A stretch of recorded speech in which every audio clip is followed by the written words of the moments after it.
On va ensemble relever un défi. Supposons que votre boss, votre responsable hiérarchique a mis à votre disposition des données disparates dans 3 feuilles du même classeur.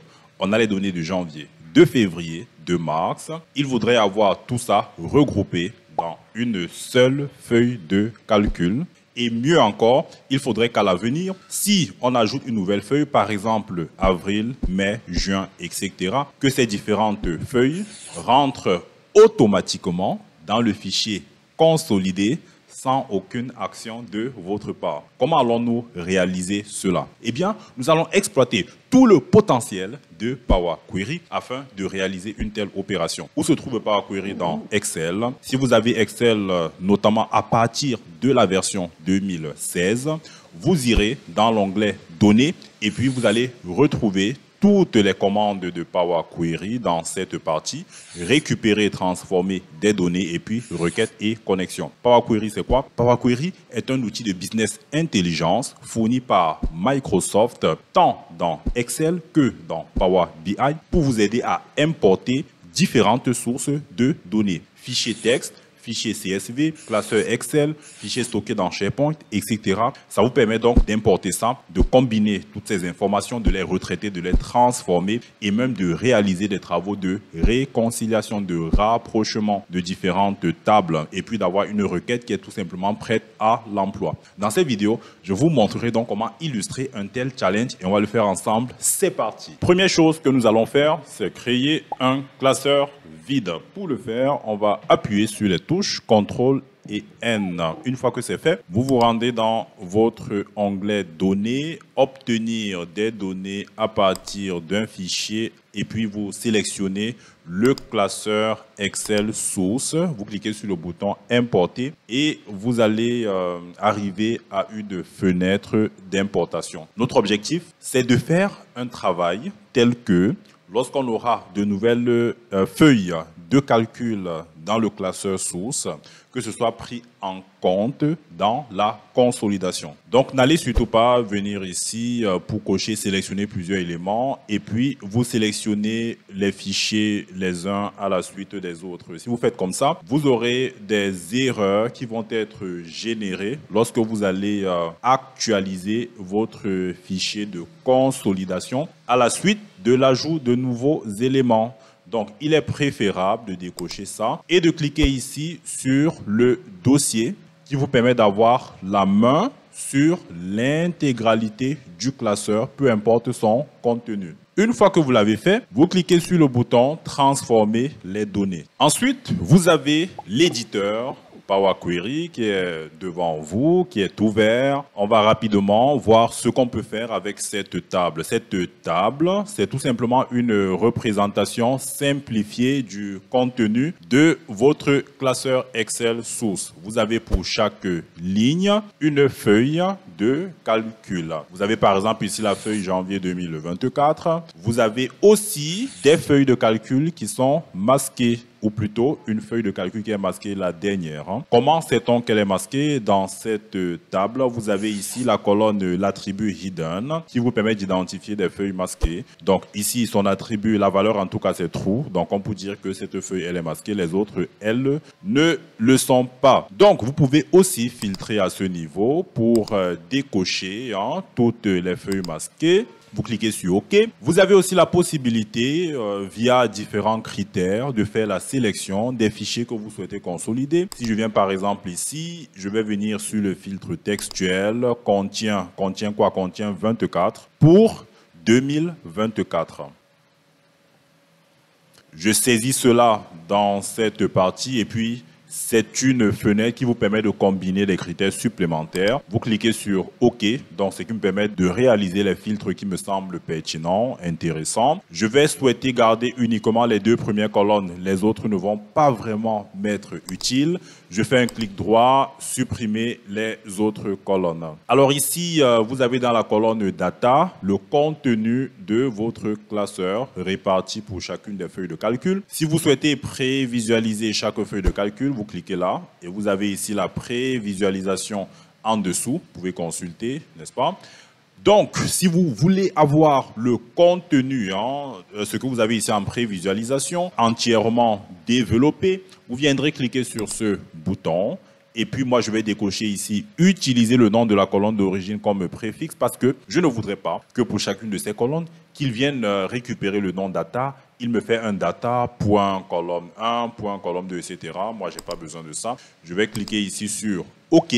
Et puis, vous avez le contenu qui est tout à fait développé. On va étendre ici sur la droite pour voir. On a les deux dernières colonnes qui contiennent visiblement des valeurs nulles. C'est le cas également pour la toute dernière colonne. Donc, c'est des colonnes superflues. Moi, je les sélectionne avec la touche Shift. Je fais un clic droit, supprimer les colonnes. Ensuite, on va essayer de regarder. N'a-t-on pas des nuls à l'intérieur? Vous voyez, on a du nul là. Moi, je vais décocher et je vais cliquer sur OK. Vous allez noter que les entêtes que nous avons pour chacune des colonnes ne sont pas parlantes. On peut exploiter la première ligne afin de la convertir en en-tête. Donc, vous cliquez sur ce bouton, utilisez la première ligne pour les en-têtes. Vous avez certainement constaté un petit rouge là sur la deuxième, sur la troisième et sur la quatrième colonne. C'est pour nous signaler une erreur. Vous noterez ici qu'en plus de l'étape promotion d'en-tête, et vous noterez que ces étapes sont... Enfin, le texte, il est modifiable. Et puis, c'est très intéressant avec Power Query de voir comme ça l'historique des actions que vous effectuez. Alors, sur Excel, vous n'avez pas cet historique-là. En revanche, sur Power Query, vous avez ici une rubrique qui vous permet de retracer l'historique des actions effectuées. Et c'est les actions sur lesquelles vous pouvez revenir. Vous avez généralement pour chacune d'elles un bouton d'engrenage qui vous permet d'apporter des modifications à ces actions-là en cas de besoin.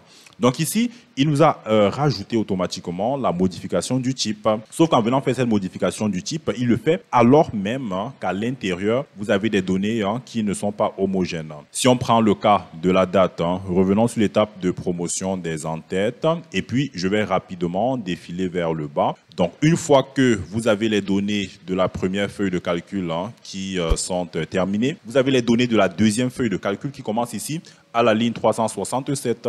Sauf que sur cette ligne, qu'est-ce que vous avez? Vous avez une en-tête. Donc, ceci, ce n'est pas une date. C'est pourquoi il vous a remonté cette erreur. Donc, on va supprimer cette étape. On ne la veut pas pour l'instant parce qu'on souhaite ici isoler les en-têtes qui ne nous sont pas utiles. Je vais par exemple venir ici. On va rechercher l'en-tête vente. Je vais cliquer ici sur OK après l'avoir décoché. Ce n'est qu'après cette étape que vous pouvez détecter le type de données.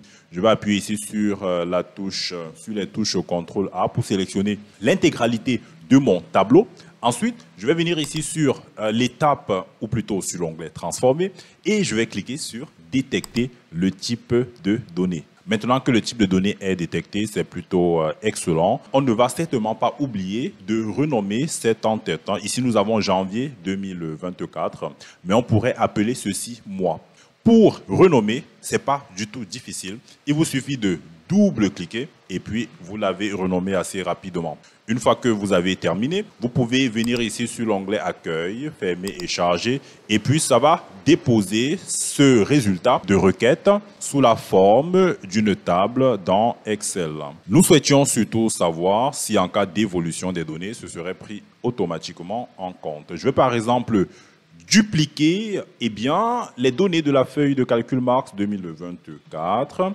Et on va l'appeler avril 24. Je vais donc valider. Si je rajoutais, par exemple, ici des données d'un mois, comme le mois de mai, par exemple 2024, mais seulement je le mets en premier, parce qu'on ne peut pas toujours contrôler l'emplacement des nouvelles feuilles de calcul. Des collaborateurs peuvent nous transmettre un fichier avec de nouvelles données à droite, du moins à l'extrême gauche, ou à l'extrême droite, ou même au milieu. Alors, pourquoi je vous montre ça? C'est parce qu'il y a un petit piège. On va voir l'actualisation, comment l'actualisation va se comporter. J'enregistre déjà, je vais faire ici du CTRL S. Je viens ici sur le fichier de consolidation. Je vais venir ici faire un clic droit, actualiser. Et vous allez voir ici, il me donne un message d'erreur. nous n'avons pas trouvé la colonne janvier 2024. Moi, je vais double-cliquer sur la requête pour entrer dans l'éditeur de Power Query. Ce qui va nous intéresser, ce sont les deux dernières étapes. Sur l'étape de modification des types, vous allez voir sur la fonction transform column type,